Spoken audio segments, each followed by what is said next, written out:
Good morning, students. How are you? Hope you all are fine and safe at home. Myself Ruchika. Students, आज मैं आपको हिंदी का पाठ 8 मर गए सारे बर्तन पढ़ाऊंगी। आपने इसे ध्यान से सुनना है। तो चलिए शुरू करते हैं। पाठ 8 मर गए सारे बर्तन। पाठ का उद्देश्य। इस पाठ का उद्देश्य क्या है? अपने मन को वश में रखना, कि हमें अपने मन को वश में रखना चाहिए। सदा ईमानदार बने रहने की प्रेरणा देना और हमें हमेशा ऑनेस्ट यानी ईमानदार बनना चाहिए। चालाक लोगों से बातों में आकर लोभ ना करना, चालाक लोगों की बातों में आकर लोभ ना करना, और हमें चालाक लोगों की बातों में आकर लालच नहीं करना चाहिए। लोभ यानी लालच नहीं करना चाहिए। तो चलिए शुरू करते हैं। बहुत पुरानी बात है, किसी गांव में एक कंजूस सेठ रहता था। उसकी बर्तनों की एक छोटी सी दुकान थी, लेकिन किसी कारणवश उसे अपनी दुकान बंद करनी पड़ी। अब उसके सारे बर्तन अपने घर पर रख लिए। गांव में जब भी किसी के घर कोई उत्सव या शादी विवाह होता तो गांव के लोग आते और सेठ के बर्तन किराए पर ले जाते। बाद में वे उन बर्तनों को लौटा दिया करते थे। सेठ बर्तनों के बदले में गांव वालों से मोटा किराया वसूलता था। इससे गांव वाले बहुत परेशान थे। तो एक बहुत पुरानी बात है, किसी गांव में एक कंजूस सेठ रहता था। उसकी छोटी सी बर्तनों की दुकान थी, पर किसी कारण से वो दुकान बंद होगी। तो अब सेठ क्या करता था कि जब भी किसी के घर कोई उत्सव होता था, फंक्शन होता था, तो उनको किराए पर बर्तन दे देता था और बर्तनों के बदले में जो गाँव वाले थे उनसे एक मोटा किराया वसूल।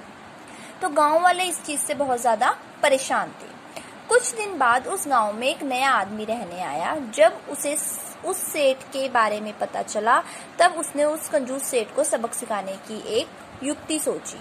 वह एक दिन सेठ के पास आया और उसने कुछ बर्तन किराए पर ले गया। कुछ दिन बाद जब वह बर्तन वापस करने आया तो वह जानबूझकर कुछ अधिक बर्तन और किराया देकर वापस जाने लगा।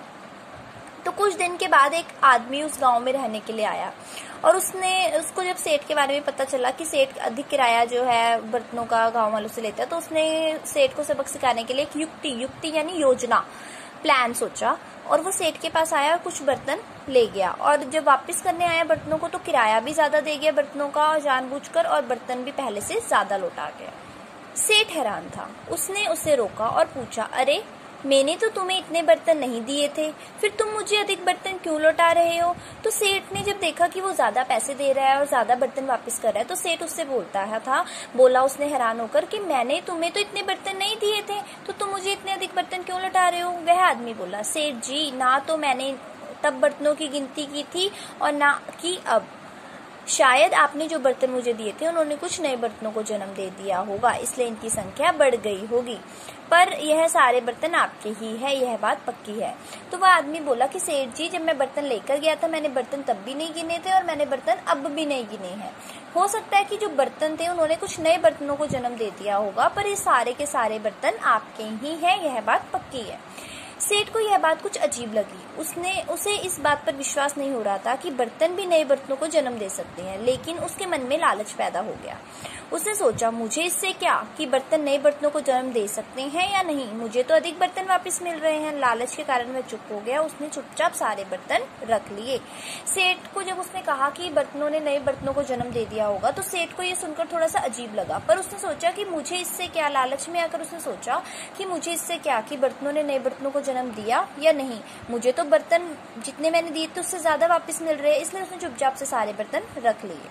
कुछ दिन बाद वह आदमी फिर सेठ के पास आया। उसने कहा, सेठ जी, परसों मेरी लड़की का विवाह है, इसलिए मुझे इस बार कुछ अधिक और बढ़िया बर्तन चाहिए।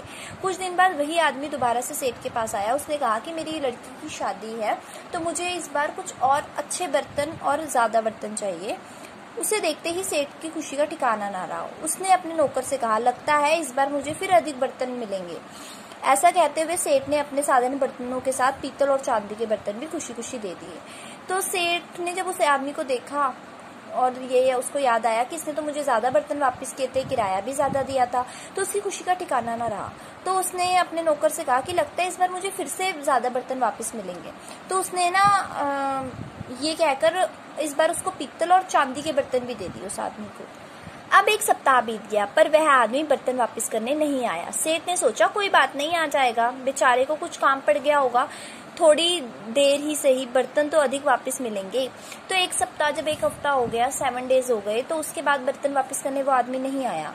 तो सेठ ने सोचा कोई बात नहीं, उसको कुछ काम पड़ गया होगा इसलिए नहीं आया होगा। तो उसने कहा कि कोई बात नहीं, कुछ देर बाद सही, पर मुझे बर्तन तो पहले से ज्यादा वापस मिलेंगे। धीरे धीरे 1 महीना बीत गया, लेकिन वह आदमी बर्तन वापस करने नहीं आया। तब सेठ को चिंता हुई। एक दिन वह सुबह उस आदमी के घर पहुंचा और बोला, तुमने अभी तक मेरे बर्तन क्यों नहीं लौटाए? धीरे धीरे करके 1 हफ्ता हुआ, फिर 1 महीना बीत गया। तो सेठ को चिंता हुई अपने बर्तनों की। तो उसने आदमी के पास गया, उसके घर, और उसको बोला कि तुमने मेरे बर्तन क्यों नहीं लौटाई?